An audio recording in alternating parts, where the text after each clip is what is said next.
Hey, well, good morning, Catalina Foothills Church. It's Pastor John Stone with our Tuesday morning devotion.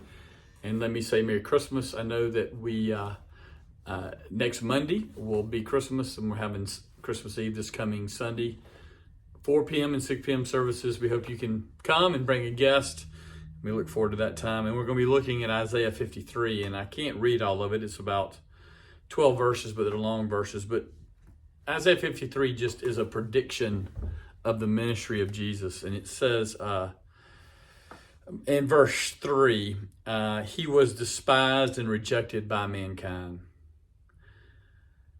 a man of suffering and familiar with pain.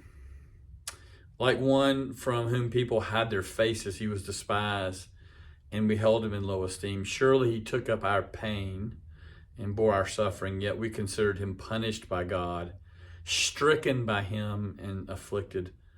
But he was pierced for our transgressions, he was crushed for our iniquities. The punishment that brought us peace was on him, and by his wounds we are healed. So a few things to think about as we get ready for Christmas Eve, and that is that the entire Bible is really about Jesus. Here's a prediction about 400 years before the time of Christ, and it's a perfect description of Jesus and his crucifixion.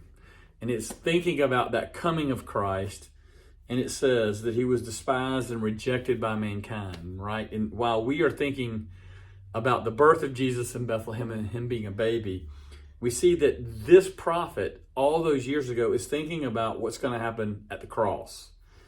That at the cross, he's going to be rejected by everybody. He will suffer, and he will be familiar with pain. I think the clear word is, surely he took up our pain. He bore our suffering. He was pierced for our transgressions. The clear message of the gospel, both in the Old and New Testament, is the same gospel, that it is Jesus who is our substitute. Jesus came to suffer. He came to be despised. He came to preach the gospel, and yet we rejected him. And that rejection is seen at the cross, where he was pierced, right? The soldier pierced him 400 years before it happened. He was crushed for our iniquities. The punishment on him on the cross has brought us peace. And as we say pretty often at the communion table, the Lord's Supper, by his wounds we are healed. Here's a prediction about this baby, that he would grow up and he would be destroyed. He would be murdered. And that in that event of his being murdered on a cross, his being beaten, all the things that we deserved were put on him. He is our substitute. And the beauty of Christmas is we're meeting our substitute as a baby.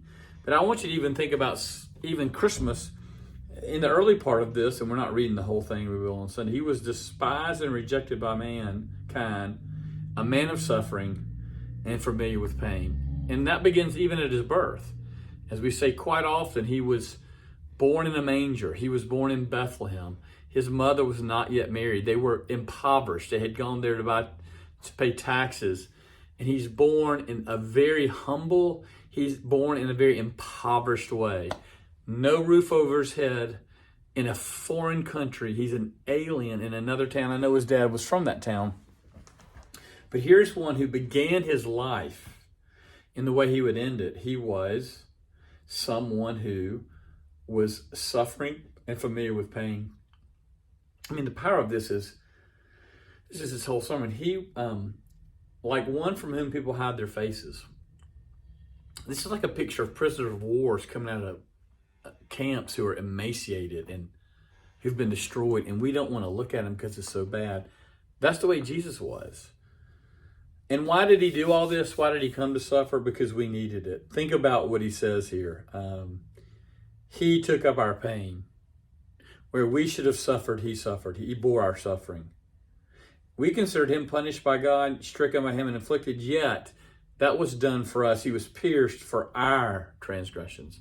The liberty and beauty of Christmas, the liberty and beauty of Jesus, is the punishment that brought us peace was on him, is that we're the sinners.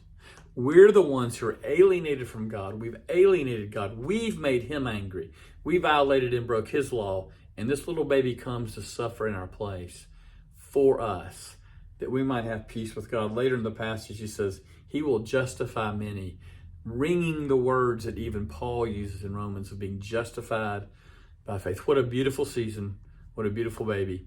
Merry Christmas. I look forward to seeing all of you who can be there on Christmas Eve. Have a great week.